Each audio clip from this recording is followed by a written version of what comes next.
Umur 18 hingga 47. Oh itu ya.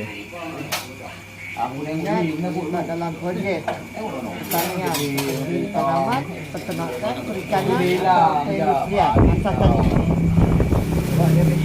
Pendapatan bersih sebulan 5,000. Dalam bentuk barang. Kalau bagi barang, harga barang 30,000. Ini buat membang. Kemudian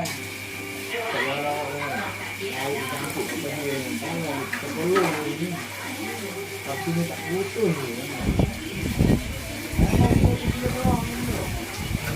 Dia makan belah lah, belah.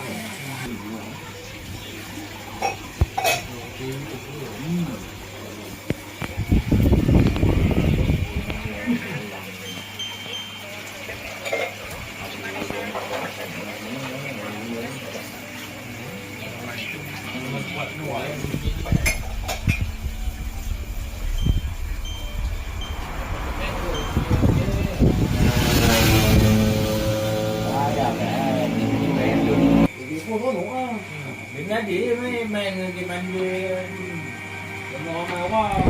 Tengok, mereka ramai ni. Dia dia tak ada musim. Kampung ni bermusim. Bukan ni boleh tekan orang je dia. Bila musim period ni orang musim mulu lah. Bola demam bola. Memang bola. Jam boleh lah nembak kadang lah. Ada weh. Habis musim habis lah. Dia bukan ni boleh tekan orang je dia. Pekan ni hari-hari. Dia petang lah, dia tak petang orang dia penuh je dia padam. Tak payah nunggu orang pun kan. Orang Ramai. Ramai. Macam kau tengok dia tahu. Petang-petang ni anak-anak sini buat. Memang duduk kamar-kamar ni tengok ya. Dia betul. Main berpintar dia. Bila Allah kalau aku minta di pada sini mana. Tengok dia memang orang kecil. saya tahu waktu kereta tekan semua dari Cina yang main begitu. Melayu pun ada. Cina. Betul betul. Sini main dewan ni kan. Cina. Cina bola panjang dia betul Cina. Pintar bola panjang Ambil pohon Cina. Tak keluar apa orang? Cina. Ya. Sini main yang pernah indah. Yang keluar dia. Kalau sepak pun Cina orang. Melayu.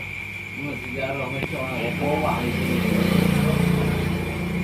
Saya berpintar dia ramai lah.